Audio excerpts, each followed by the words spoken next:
Some very unfortunate and disturbing news indeed here, people. According to journalist Mike Coppinger, the World Boxing Super Series is in serious jeopardy of being cancelled ahead of the semi-finals, according to multiple sources. Several fighters are still awaiting purses from Season 2 quarterfinals. And it's got a full story there on ringtv.com.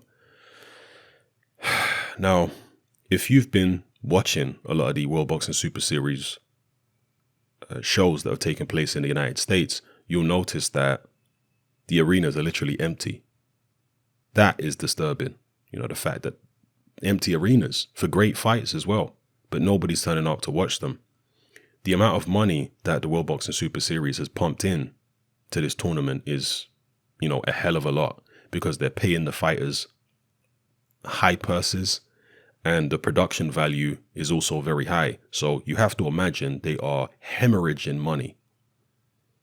So it was an investment. The first series of the world, the first season of the World Boxing Super Series was a real investment. And I guess they knew they were going to lose money. But as the second season is starting, they continue to lose money. And now they've lost so much money to the point that there are several boxers who haven't been paid from the quarterfinals of this series so far. And obviously, if they haven't paid, they're not going to participate in the next rounds of competition, are they? Very sad, very disturbing, because the World Boxing Super Series has been excellent. It's a way to get these big fights on, and circumvent the politics. That's the great thing about it. Normally we have to worry about politics and this network and that network and this promoter and that promoter and who's ducking who.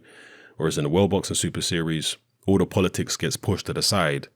And if you make it through your particular qualifier or, your particular quarterfinal, you fight whoever is there in the semifinal. I'm sure there is still an element of politics to it, but at the end of the day, you're not going to be able to pick everybody you fight in the World Boxing Super Series. You are going to have to fight who they put in front of you. So that's the beauty of it. And it'll be very sad if the World Boxing Super Series gets cancelled. Very, very sad indeed. And obviously, I hope that the fighters who participated in the quarterfinals of Season 2 do get paid. I hate to see fighters not get paid.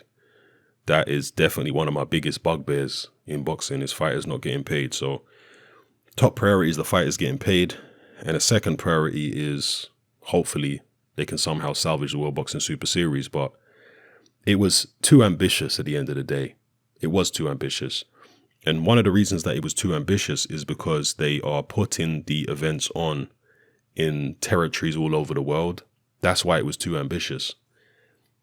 They would have been better off putting it on in maybe one or two territories where they know boxing is going to be successful. Like, for example, they could have put it on in Germany and the UK, because those are two very strong markets, particularly the UK, to a lesser extent Germany now.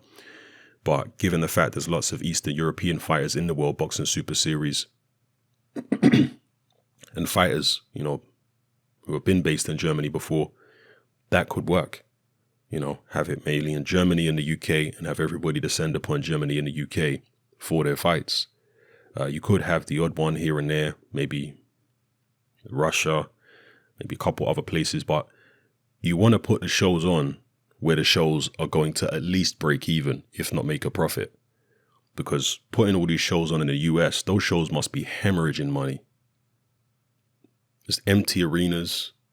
They're putting the shows on YouTube because they don't have a broadcaster, all kinds of stuff like that. Yeah, it was just far too ambitious. They spread themselves too thinly. And I would have loved for it to have worked, but right now it looks like it isn't working. And look, in the short term, I'm sure they expected stuff like this, but I'm sure they expected it to be hard and to be making a loss. But I think it's turned out to be even more difficult than they envisioned. So let me know what you guys feel about this in the comment section below.